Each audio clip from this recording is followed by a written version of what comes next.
All right, everybody. Welcome to the library update. We are the AACA librarians. I'm Mike. I'm Matt. And I'm Chris. I'm Ryan. You might not notice Ryan or remember Ryan unless you've been here in the last month or two. Ryan's been our intern since, when did you start, Ryan? May. Since the end of May, Yeah. give or take. All right. How you been liking it so far? Pretty good. Yeah. Fun. All right. Interesting. That's good. To say the least, this past couple months. We were in a kind of a cool situation where we went from 0 interns and volunteers to having 3. And you were the first one to contact me. And why'd you pick? Of all the places out there to pick, why'd you pick the library? Because I like doing research more than anything. I mean, I like working on the cars. I mean, I graduated with my associates in restoration. That's kind of how I found you and found out that you guys were accepting interns because of my teacher. And he said, let them know and just see what happens. And I guess we just hit it all from there. First day, you just put me right on the job, which was pretty cool. Didn't make me sweep floors or anything like I'm used to. Nice. Did you, I know Penn College has done like field trips down here.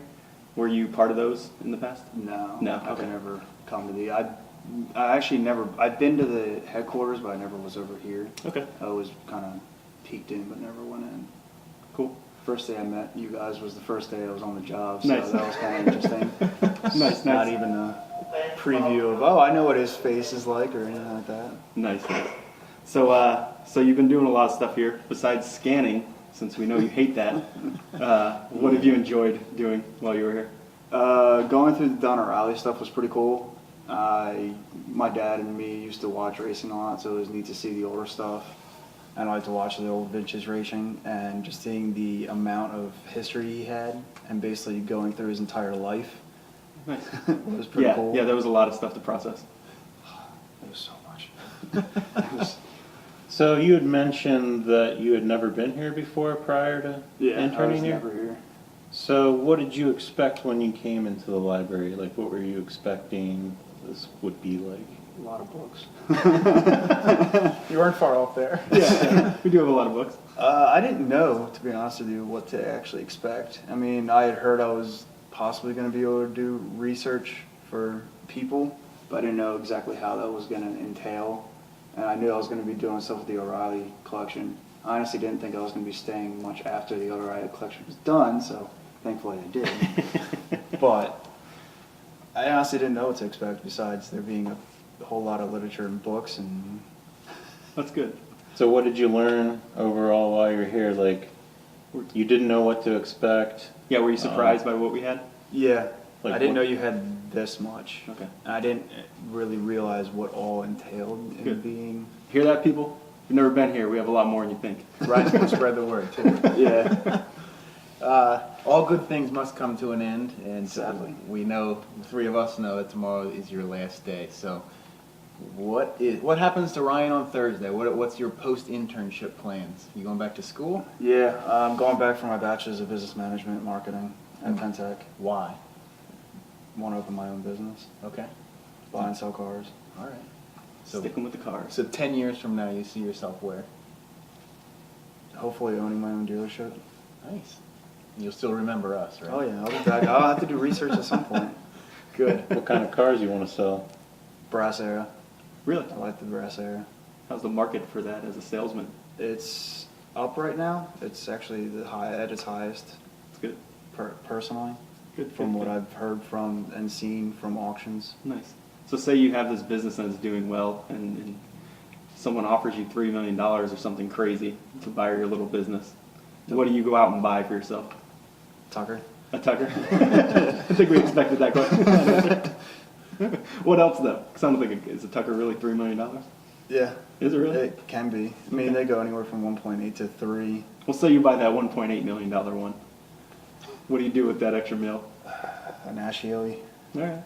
Because hopefully by then I'll still already have my house and everything, so I don't have to worry about that. No car, no pay off student loans or anything. No, hopefully that'll all be paid off by then. Good idea. Yeah. Nope, going with cars. No investments. No. Well, I guess the cars are kind of an investment. There you go. There you go. One thing that the 3 of us noticed while you were here is that every single day you went out for lunch. Yep. A lot of fast food. I've never seen anybody eat as much fast food and still weigh 92 pounds like you do. When soaking wet. Yeah. So think about all of the fast food lunches that you jeez. ate during your internship and rate them if you can, or just give your overall impressions of these things that you ate. Well, Subway was a good one. It was a nice, healthy, wholesale meal. Good for the price. I'm not advertising them, by the way. Wendy's was another big one that I went to, but the best by far had to have been the McDonald's value box. This has been a running joke. Ryan and one of our other interns, Preston, would go to McDonald's every now and again and split this. What is it called? The McDonald's. It's called the McDonald's Family Value Box, and it's literally like a suitcase full of food for $11. Like, you can't go wrong. It's like $5 a person. It's like college living at its best. Oh yeah. And tomorrow, for his last day, we're going to buy a couple of these Yeah. feed boxes and really chow down. And chow down. Gorge on them and then take a long nap. Yeah. Yeah. Yeah. Do we have any more questions for Ryan? Well, one of them was, what was your favorite project while you were working here? Oh. I don't know. There was a couple of neat ones. The O'Reilly was a big part of my internship here. So, I mean, I can't say that wasn't fun. There was a lot of stuff. You don't understand what we go through. Tyvek suits, Yeah, dust Ty- masks. Yeah, that's right. Mold. The Buick people coming through was pretty neat. Talking to them while they were here. And also going through the ads was pretty cool. Just seeing what the different ads were throughout history and how they progressed was pretty cool seeing that. And the research requests. Cool. Can't say anything about the research requests because it was just so diverse. I mean, anything from what's the carpet in a 40 Merc to is this color correct? Nice. Yeah. Well, we had fun with you, Ryan. I know we give you a hard time sometimes, Yeah. but it's all in good fun, and we really enjoyed having you here. Absolutely, yeah. Thank you very much. You're welcome back here anytime. You've by far been one of our best interns, so thanks. One of the first. I don't know if it's a Hey, I'll take it as a compliment. Still the best. Yeah. There were those before you. They didn't last though. Yeah, just a couple. Oh, that's funny. Ryan did kind of mention that the Buick Club came through and toured this past week. We were fortunate to be part of that. Buick Club of America had their 50th anniversary meet in Allentown just last week. So as part of the different tours and different events that they could do during the week, they came to the AACA library and then they went to the museum afterwards. So we had about, what did you guys say, about 225 people through? Yeah, each bus was about 30, average of like 30 people or so. So what was there, 4 buses? So yeah, pretty close to 200 or so. Yeah. So we had a lot of people, got a chance to expose new people to the AACA library and show off our collection. We didn't have enough staff to handle individual research, so what we did is we set the staff up throughout the building. People could walk around, check things out, ask questions, and hopefully next week or the week after or even next year we'll get some follow-up questions and be able to help anybody out whenever they need help. Yeah, for sure. Yeah, it was a good time. There's a lot of questions, a lot of different things. One of the things we showcased was our kinograph, our new film scanner. We're making good progress on that. It's up and running. No real hitches as far as mechanics go. We're still kind of working out some modifications just to get a better picture overall. If we can get something better from the start, obviously it's going to be better down the road when I'm doing the editing and stuff like that. So as we get to the editing, one of the main hurdles that we have to jump over is the stabilization of the video. Since we're taking such small frames and basically just pasting them together to make the video, sometimes each one of those frames might be off by, we're talking like 0.5 millimeters or so, but when it gets going, that small little micro scale kind of, when it's on the big screen, you kind of notice that jittery notion with it. So we're working on that. Every time we kind of make modifications and keep going, it's getting better and better. So keep on the lookout. We'll be posting updates from that from time to time. So it'll keep getting better, and we're plugging away at it. So don't lose faith in us. And, that kind of covered that, and then during the Buick thing as well, we also had some literature and random kind of books and stuff for sale. We kind of geared it towards the Buick Club since they were coming, but Matt, we did pretty good, right? Yeah, well, we made like a decent amount of money. We got rid of a lot of stuff. Undisclosed amount. Yeah, I mean, it's nice to see the stuff go to a good home. That's the most important part. And, you know, for those of you that don't know, we also have an eBay store that we use to sell duplicate material to help raise money for the library. And in the coming weeks, there's going to be a couple cool new things that you'll be able to find online. And in particular, if you're a racing fan, we got stuff like this sweet 1950s NASCAR decal. And NASCAR newsletters from back when NASCAR was just an itty bitty baby. This one's from 1951. And we also have coming soon a lot of pre-war owner's manuals like this Westcott here. So stay tuned, keep looking for more stuff, and Chris is going to tell you about the O'Reilly collection. Yeah, Ryan touched on it. I think Matt even touched on it before. He talked about the eBay items. We received a huge collection that we're going to call the Don O'Reilly Racing Collection. Mr. O'Reilly was the founder of Speed Age magazine, which was the first publication dedicated towards racing news, all racing news. That was founded in, I think, 49? Something around there, yeah. Right around there. But Don O'Reilly in the mid-50s became the first press secretary for NASCAR. When NASCAR decided that they wanted to be a legitimate organization, they hired Don, and he came in and sort of really created the machine that is NASCAR public relations.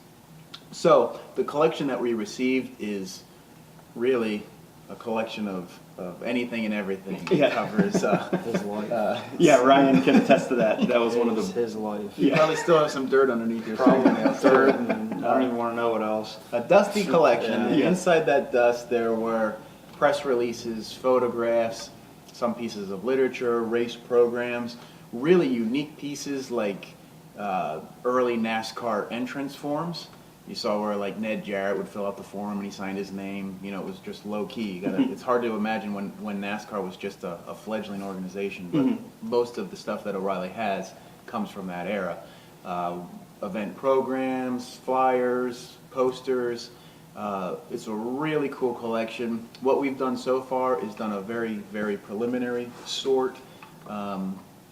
Now, where we're at now is we have to go back into our preliminary sorted boxes and do a detailed sort where we're going to arrange everything by year.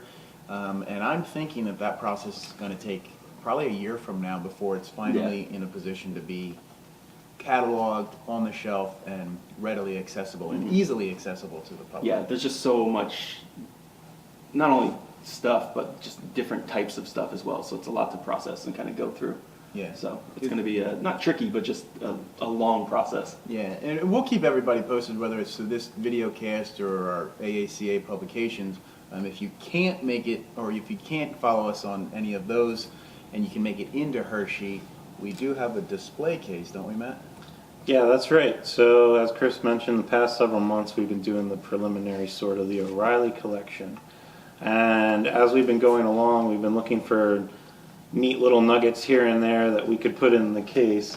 And one of those is the first issue of Speed Age magazine from 1947, which he was the editor for.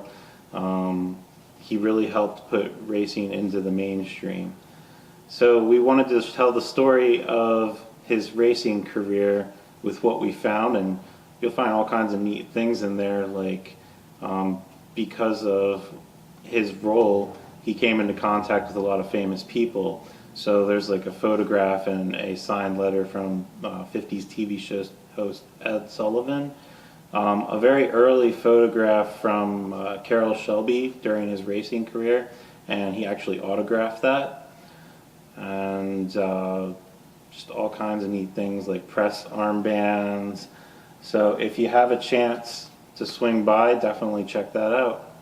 Yeah, there's a lot of cool stuff in there. They Matt and our other another worker here, Rick, and even Ryan helped a little bit put that case together, and it looks sharp. It looks really good. There's a lot of really cool stuff in there. Good job, guys. Yeah, good job. Thanks. Go us. So in closing, do a little recap, and if you are in tune with our YouTube channel, you might have noticed a new video or two pop up. Our yard sale video is up and running now. If you haven't watched it, go check it out. It's we had a fun time making it. It's interesting. we forced Ryan into being into a video or two, so that'll be fun. Did you enjoy that, Ryan? Was it a little too much for you? No, it was fun, but just to warn you guys, it's not just library stuff that I had you do. Just trying to warn you. He's a good narrator. He is a very good narrator. And then we'll have another new video dropping out soon about our intern process and how they came to be our interns. We have a very strict policy on who we accept here, so they had to really make their way through our process before they can get accepted into being an intern. Don't let it deter you. It's all right. But other than that, keep looking out for these little periodic video chats, and subscribe to our YouTube channel. And yeah, anything else? And well, the cool thing that what we think is going to be cool about this video series that we're going to do is the fact that it's not going to be highly edited. So we're going to have our we're going to have our awkward moments, but I think that as we progress and evolve, we're going to deliver a good product, and this is really a great way to get news about the library out and quickly to all of our fans. So stick with us. If you're not subscribed to the YouTube channel, do that, and check back every now and again. We'll be posting these things, maybe not every week, but maybe every other week or once a month or something like that. Whenever we see fit, it'll be up here. Yeah. So be on the lookout. We'll have special guests too, so that's a little teaser. So thanks for watching. See you next time. So tune up and stay tuned.